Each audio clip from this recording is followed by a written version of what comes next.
What's up, everybody? This is the heroic and mythic overview of Forgeweaver. So, within mythic testing, we're going to go over the mythic VOD. We did not kill this boss. You can see we got it to 20%. This boss was actually one of the first hard ones that we did, although we did understand and learn all of the mechanics, which is what we're going to go over. Specifically in this fight, and for the Zoomer version of this, I will be talking about Mythic and the Mythic strat that we did. The differences I'm going to be talking about is what changes in Heroic. Because all of the mechanics are the same, except in Mythic, you have to do stuff different with them, but I'll discuss that. Okay, so here's what we're going to go ahead and do. We're going to start off the poll, and there was a lot of FPS issues whenever we were doing this fight. Okay, so just like in Heroic, inside of Mythic, you're going to have ads spawning, you're going to have orb spawning, etc. Okay, the first thing that we need to talk about is these pylons in the room. There's one pylon here, one pylon here, and the other pylon over here. So with those pylons, what we want to make sure that we're doing is we are understanding the order in which they're spawning. That is very important to know. So for example, this is our first pylon starting. And then watch the next mechanics that come out. This pylon shoots out a quasar little thing, like a little pulsar. You can see that fly across my screen here in a second. Watch the little pulsar fly through. Right there. You can see it go through on my screen. Okay.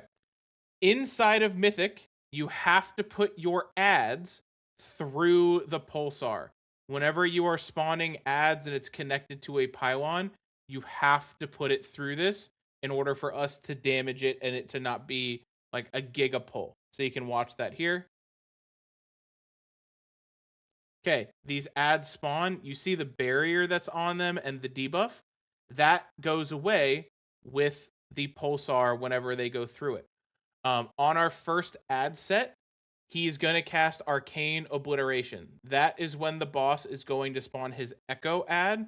This is a group soak for groups, we'll just say odds and evens in this case. So 1 and 3 are soaking this.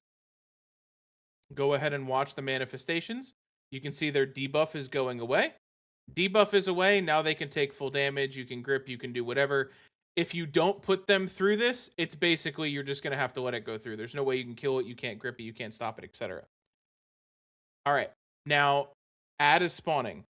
Boss has to be 20 yards away from the ad. Ad has to be 20 yards away from the boss, or they both take no damage and they do giga damage. So that's why you can see we are pulling the boss over here. Okay. Inside of phase 1, we are getting 2 of these echo ads, right? So he's spawning 1 here, and then based on his energy is when he's spawning the second one. So what we did inside of testing was this first ad in P1, we are killing. Like, we're keeping that towards the ad so it's getting cleaved and whatever, and the boss is just having like some melee, some other stuff on him. And we could have been more efficient with how we were splitting up our damage between the boss and the ads or whatever. We'll do that on our poll. We'll have stuff like that assigned. But inside of this first phase, when you pull the boss, you're getting 2 of these. For the rest of the fight, you're only getting 1, which you can see what we do within this fight. So what we're doing, we're pulling, we're pulling, we're pulling. Okay, now you can see the next pylon up over here in the top left gets activated. So we have the one down here and the one over here. They get activated.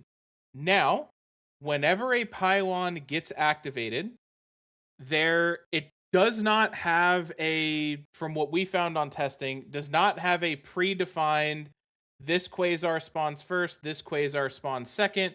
It can be this one spawns or this one spawns. And by quasar, I obviously mean that black puddle. So you can see kind of here what we do. We wait to see, we tank the boss in between the two. Okay, we call yellow is the first one spawning because you can see the black one here. So that means the raid needs to move over by yellow because overwhelming power is getting cast. The people with the ads that are going to go to that pylon are getting casted on. And they're moving back behind. Now, what this means is you'll see this here in a second. I get my tank soak.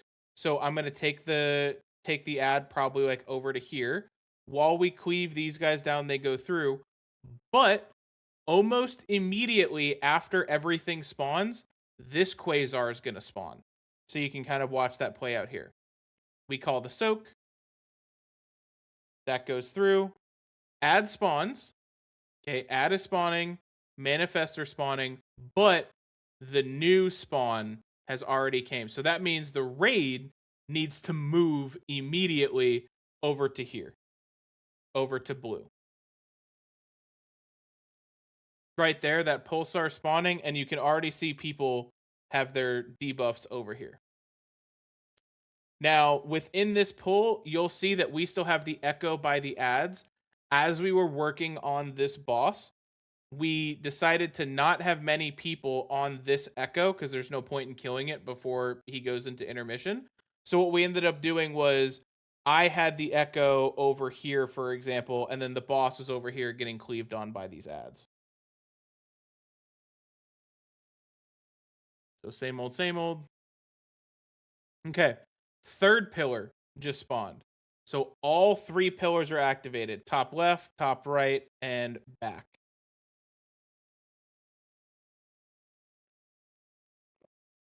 So now it's the same thing that we talked about earlier.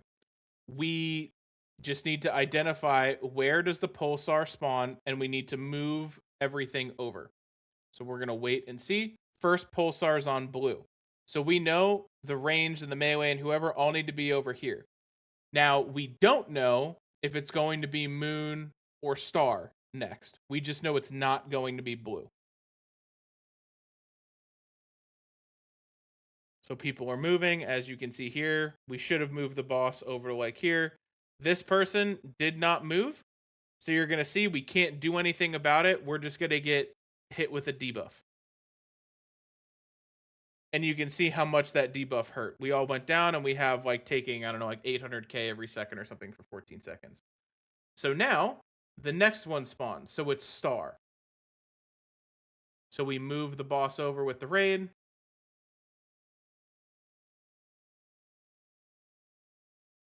Star. And then we know where the last one's going to be. It's going to be over to moon down here. So we're already going to be moving the boss over.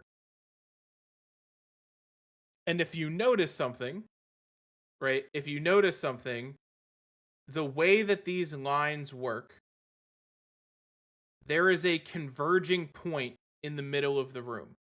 So there is a converging point in which it's okay if we don't kill this ad over here. It's going to converge in the middle of the room, so we can let it come to us as we're doing this other mechanic. That's what I want people to know, is that it's okay because those orbs are going to cross the middle of the room anyway. All right.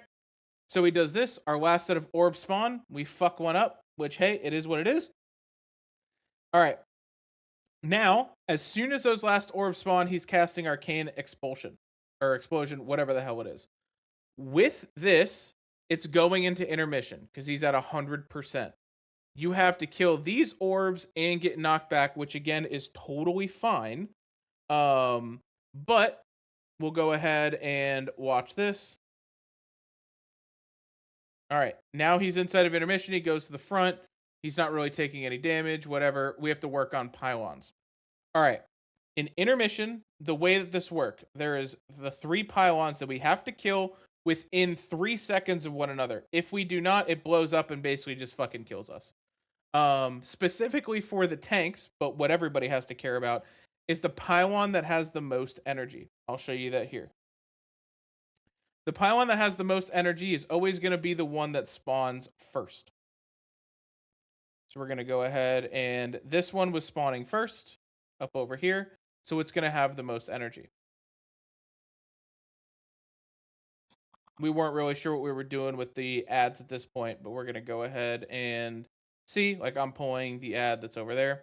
And you can see my weak aura now. It's showing that this is 33 energy. You can't see it because it's off the screen over there, but you can see the energy percentages. Ads spawn.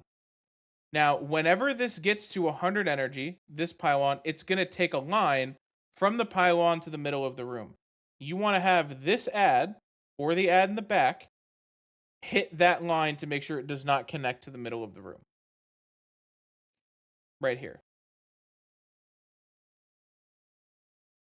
So this ad's getting stunned. It's doing whatever. Make sure it's not hitting the middle of the room. And then we're going to go ahead. He's going to do the thing. And I was wrong. It wasn't that pylon. It was this pylon, but it's all good. Tanks have to tank swap these ads. Just for everybody, not going to go over too much tank shit. These ads fuck. So make sure that we're hitting those ads. If you have cleave or whatever, make sure you're using them. These ads absolutely fuck. I may even pop perk here. I can't remember if this is the pull or not. During this, he's taking 100% increased damage. We lust, we do whatever.